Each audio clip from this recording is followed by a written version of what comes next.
The only person that can make William Ruto a one-term president is none other than Dr. Fred Okengo Matiang'i, the former Interior Cabinet Secretary in the Republic of Kenya. There are reports that is revamping his political party.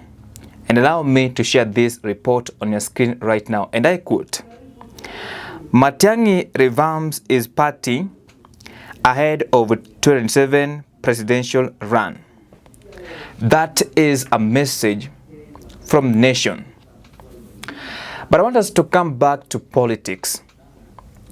It is true that President William Ruto is unpopular as we speak. Some of his policies are unpopular.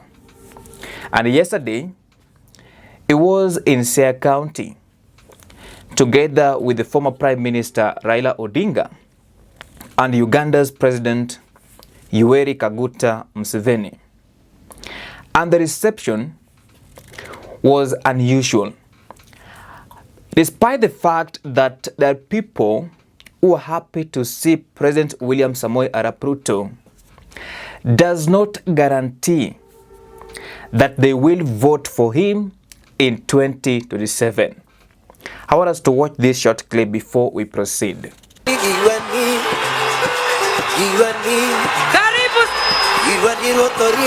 sana daktari.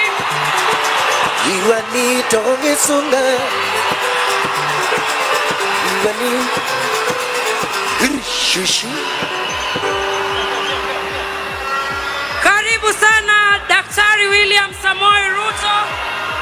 Karibu sana Engineer Raila Amolo Odinga. Karibu. Now that is how Siaya residents received President William Samoei Arap Ruto yesterday. Let us go back to our initial discussion. The person who can make William Ruto a one-term president is none other than Dr. Fred Okengo Matiang'i for the following reasons. Number one, Matiang'i is a person that you can sell across the country.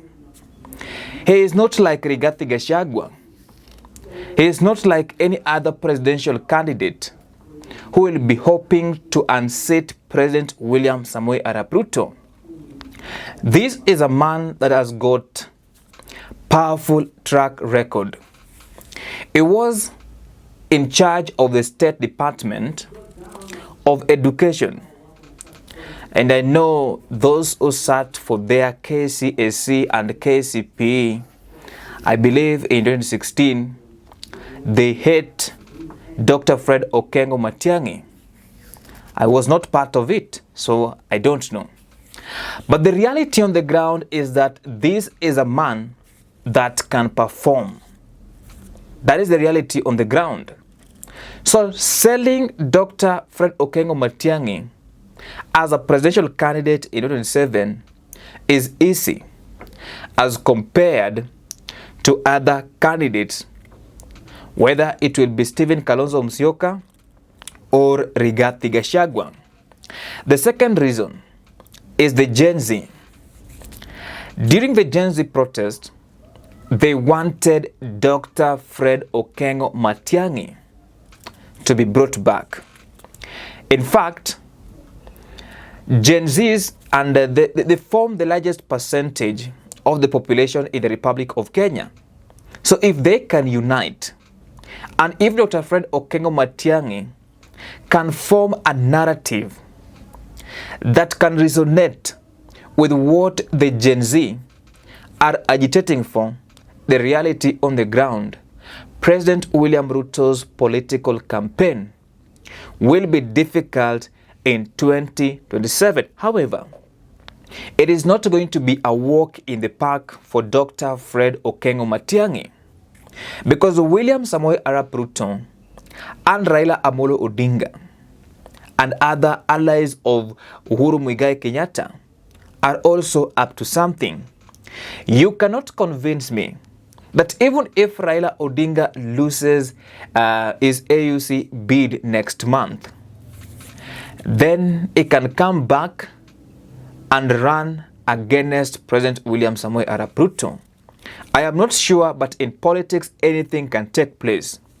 But do you think people like Hali Hassan Joho, people like Wycliffe Ambetsa Oparanya, will be there to wait for Raila Amolo Odinga?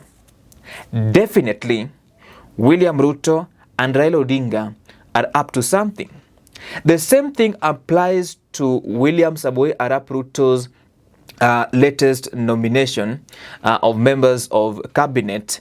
I mean Uhuru Kenyatta's allies, people like Lee Kinyanjui, people like Mutahi Kagwe. It will be difficult for William Ruto, for Uhuru Kenyatta to convince some of his allies to leave government just for the sake of making William Ruto a one-term president. And therefore, the only challenge that I'm seeing Dr. Fred Okengo Matiang'i can face is resources. Where will he get resources? Because that is a challenge. The reality, William Ruto is unpopular. The Gen Z want Dr. Fred Okengo Matiang'i to run against President William Samoei Arap Ruto.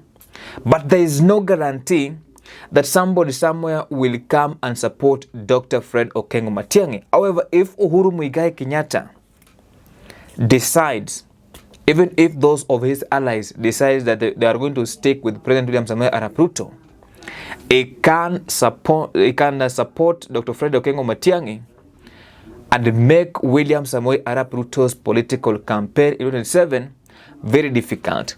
Because what is going to lack in William Ruto's campaign is the narrative to convince Kenyans to vote for him again. That is the reality on the ground. Anyway guys, that is just my opinion. In case you have any counter opinion, feel free to share in the comment section and I will be responding to your feedback. Now at the end of my videos, I promise to carry out civic education. This is what you need to do. For us to change our society, you need to register as a voter. The beauty of being a registered voter is that you can participate in 2 elections. 1, general elections. 2, by-elections.